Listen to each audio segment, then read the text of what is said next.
दिवाळी असो किंवा दसरा किंवा होळी असू द्यात, कोणताही सण असू द्या, तो पुरणपोळीशिवाय अपूर्णच. नैवेद्यासाठी पुरणपोळी हवीच. म्हणून मऊ लुसलुशीत काटोकाट पुरण भरलेली पोळी कशी बनवायची हे आज आपण बघणार आहोत. तर सगळ्यात आधी आपण डाळ शिजवून घेऊयात. यासाठी सुरुवातीला कुकरमध्ये अर्धा लिटर पाणी गरम करून घ्यायचे. पाणी गरम होते तोपर्यंत आपण डाळ घेऊयात. तर इथे मी पाव किलो डाळ घेतली आहे. शक्यतो पोळ्यांसाठी जुनी डाळ वापरावी. या ठिकाणी डाळीला मी 1 ते 1.5 चमचा तेल आणि पाव चमचा हळद लावून घेते. हाताने छान मिक्स करून घ्यायचे.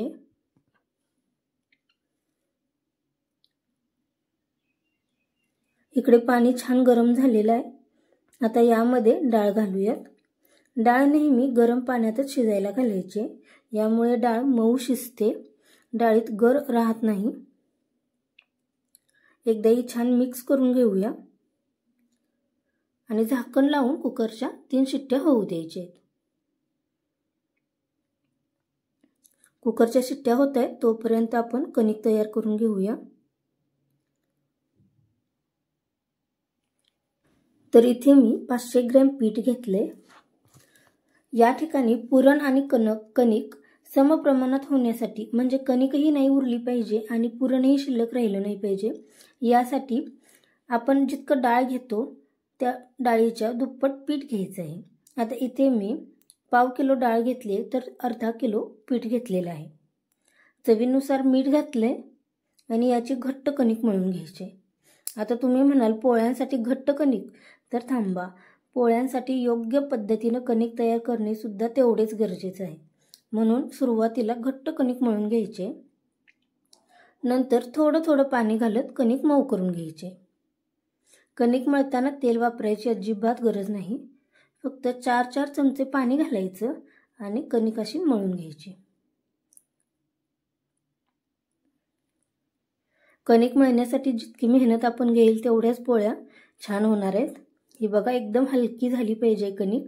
एकदम इलास्टिक सारखी कणिक तयार झाली. मधून अजिबात तुटत नाही. आता शेवटी 1 चमचाभर तेल लावून कणिक 2 मिनिट छान मळायचे. फक्त वरून तेल नाही लावायचं, तर तेल लावून कणिक परत 2 मिनिट मळून घ्यायचे. आता कणिक कमीत कमी अर्धा तास तरी भिजू द्यायचे.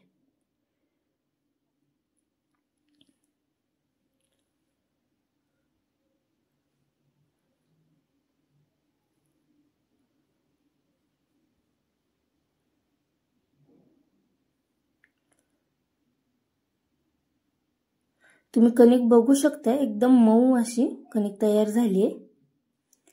आता मी ही भिजण्यासाठी ठेवून देते.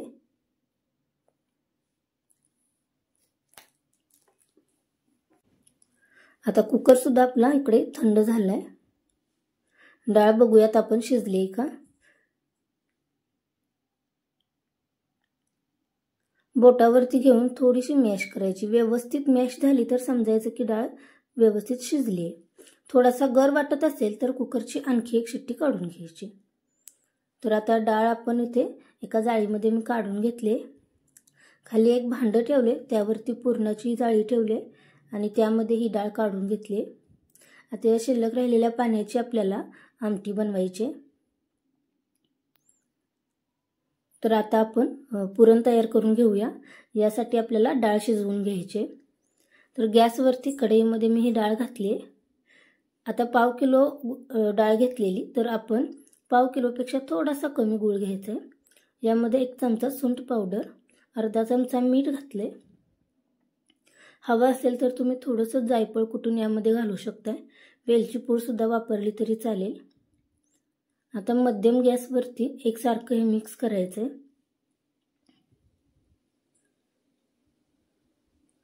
पुरण शिजवत असताना हे डाळ आणि गूळ एकसारखे हलवत राहायचे.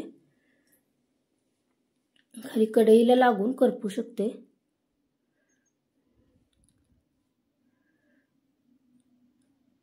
कंटिन्यू मी 10 मिनिट ही डाळ शिजवून घेतली. व्यवस्थित डाळ शिजले. आता परत एकदा मी इथे एक भांडं घेतले, त्यावरती पुरणाची जाळी ठेवली. आता यावरती शिजलेलं पुरण हे डाळ काढून घ्यायचे. इथे मी एक फुलपात्र घेतले. तुम्ही ग्लास किंवा वाटी सुद्धा घेऊ शकताय आणि त्याच्या मदतीनं असं पुरण आपल्याला बारीक करून घ्यायचंय।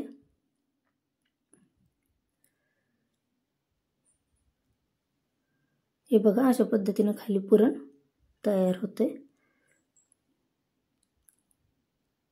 ही पुरणाची जाळी आहे ती मार्केटमध्ये सहजरित्या मिळते। पुरण इथं तयार करून झाले बघा, मऊ असं पुरण तयार झाले।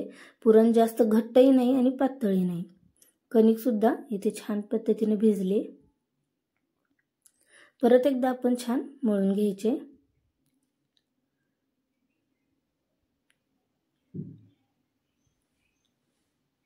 आता आपण पोळीसाठी गोळा तयार करून घेऊया।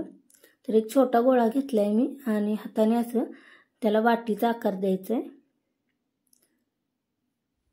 आता जेवढी कणिक घेतली आहे आपल्याला तेवढंच पुरण घ्यायचं आहे।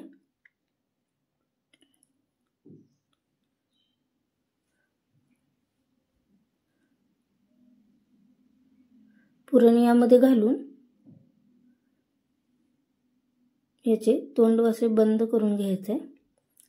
तुम्ही बघू शकता कशा पद्धतीने मी गोळा करते इथे।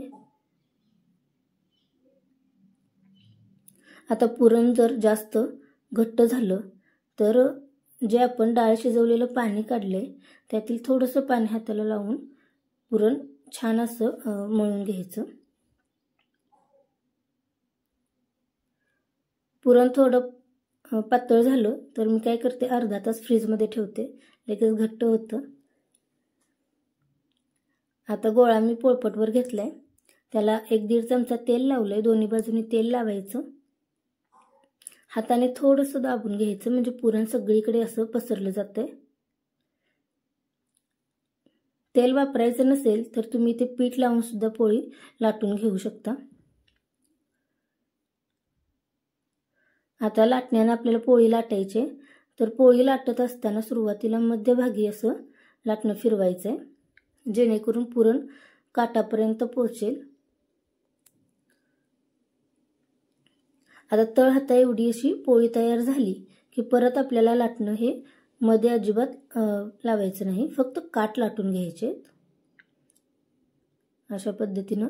आता तुम्ही बघू शकताय की मी पोळी लाटत असताना लाटणं एकाच दिशेने ओढून घेते, बाहेरच्या बाजूने ओढून घेते असं लाटणं। परत उलट लाटणं असं फिरवत नाही, पाठीमागे नेत नाही। अशा पद्धतीनेच फक्त काठ लाटून घ्यायचे पोळीचे।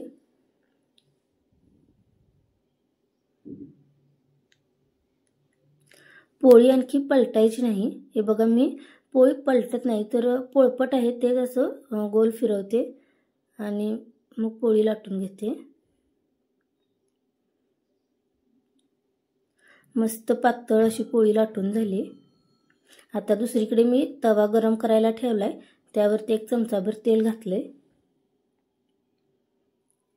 एका बाजूला असं लाटणं ठेवायचं आणि पोळीचे काठ लाटण्यावरती घ्यायचे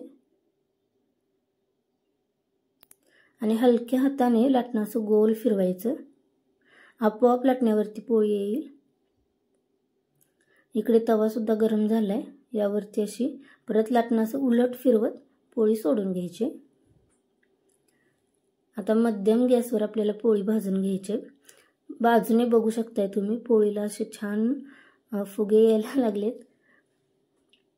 पोळी पलटून घ्यायची आणि दोन्ही बाजूनी तेल किंवा तूप लावून पोळी छान खरपूस भाजून घ्यायची। मस्त टम्म फुगली पोळी। तर या पद्धतीने तुम्ही पुरणपोळ्या बनवल्या तर तुमच्या अजिबात बिघडणार नाहीत पोळ्या। तर व्हिडिओ कसा वाटला हे मला कमेंटमध्ये सांगा आणि आपल्या चॅनेलला सबस्क्राईब करायला विसरू नका। हे बघा पोळी भाजून झाली, पुरण पूर्ण काठापर्यंत भरले आणि मस्त मऊ सुद्धा झाले।